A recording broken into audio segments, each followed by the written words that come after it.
श्री शिवाय नमस्तुभ्यं भक्तों। जय श्री कृष्णा। स्वागत है आपका हमारे YouTube चैनल प्रियंका शास्त्र ज्ञान में। भगवान भोलेनाथ की कृपा हम सब पर सदैव बनी रहे। भक्तों, आज के वीडियो में आप सुनेंगे आंवला नवमी की कथा। आंवला नवमी को अक्षय नवमी भी कहा जाता है। सभी भक्तों को आंवला नवमी के पावन पर्व की हार्दिक शुभकामनाएं। आज के दिन भक्तों, यह पावन व्रत कथा श्रवण करने मात्र से भक्तों को आरोग्य, जीवन, सुख, समृद्धि, ऐश्वर्य का वरदान प्राप्त होता है। जो भक्त आंवले के पेड़ के नीचे सपरिवार पूजन करते हैं, उन्हें आरोग्यता का वरदान मिलता है, सुख, समृद्धि, ऐश्वर्य का आशीर्वाद प्राप्त होता है।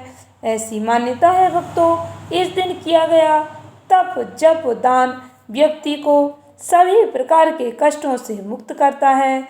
आंवला नवमी की पूजा के समय यह व्रत कथा अवश्य सुननी चाहिए। कैसे राजा का नाम आमल्य पड़ता है, यह व्रत कथा सुनने से कौन से फलों की प्राप्ति होती है।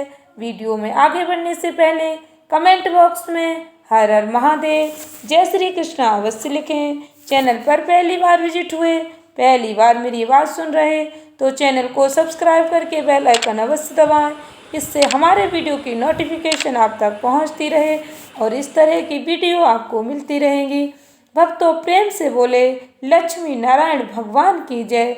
पूर्ण श्रद्धा भक्ति से प्रसन्न चित्त होकर श्रवण करें राजा आमल्य की यह व्रत कथा। भक्तों, जैसा कि नाम से ही पता चल रहा, अक्षय नवमी, इस दिन किए गए दान पुण्य का कोई क्षय नहीं होता।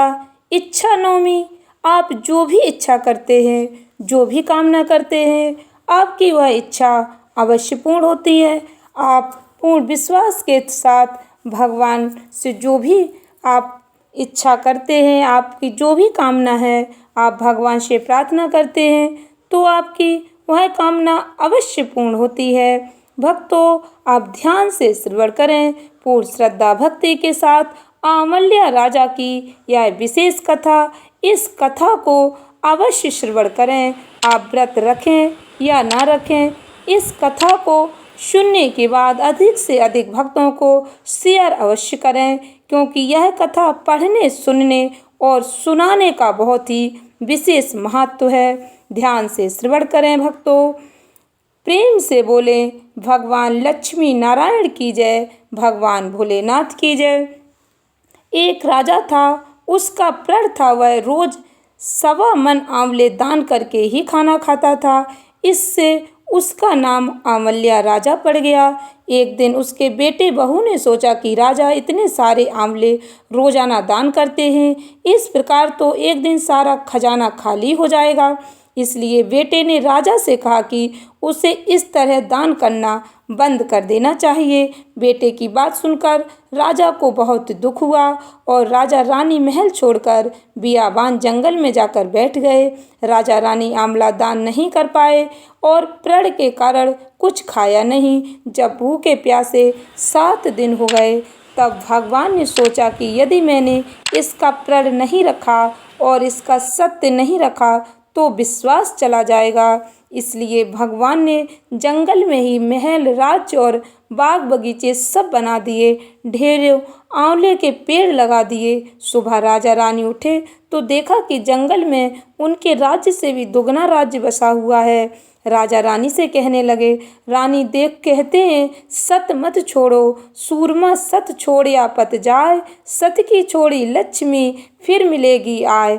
आओ नहा धोकर आंवले दान करें और भोजन करें। राजा रानी ने आंवले दान करके खाना खाया और खुशी खुशी जंगल में रहने लगे। उधर आंवला देवता का अपमान करने, माता पिता से बुरा व्यवहार करने के कारण बहू बेटे के बुरे दिन आ गए। राज्य दुश्मनों ने छीन लिया, दाने दाने को मोहताज हो गए और काम ढूंढते हुए अपने पिताजी के राज्य में आ पहुँचे। उनके हालात इतने बिगड़े हुए थे कि पिता ने उन्हें बिना पहचाने हुए काम पर रख लिया। बेटे बहू सोच भी नहीं सकते कि उनके माता पिता इतने बड़े राज्य के मालिक भी हो सकते हैं। उन्होंने भी अपने माता पिता को नहीं पहचाना। एक दिन बहू ने सास के बाल गूंथते समय उनकी पीठ पर एक मसा देखा। उसे यह सोचकर रोना आने लगा कि ऐसा मसा मेरी सास के भी था।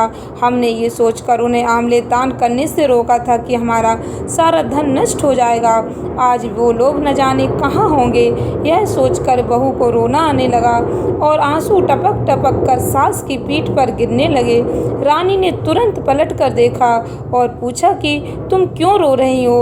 उसने बताया, आपकी पीठ जैसा मसा मेरी सास की पीठ पर भी था। हमने उन्हें आंवले दान करने से मना कर दिया था, इसलिए वे घर छोड़कर कहीं चले गए। तब रानी ने उन्हें पहचान लिया, सारा हाल पूछा और अपना हाल बताया। अपने बेटे बहू को समझाया कि दान करने से धन कभी कम नहीं होता बल्कि बढ़ता है।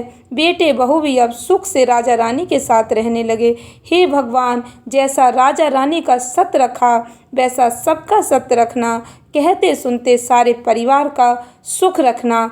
भक्तों, इस व्रत कथा को अवश्य ही शेयर करें, अधिक से अधिक लोगों तक पहुंचाने में सहयोग करें। इससे हमारे सनातन धर्म का ज्ञान जन जन तक पहुँचे। धन्यवाद भक्तों। श्री शिवाय नमस्तुभ्यम।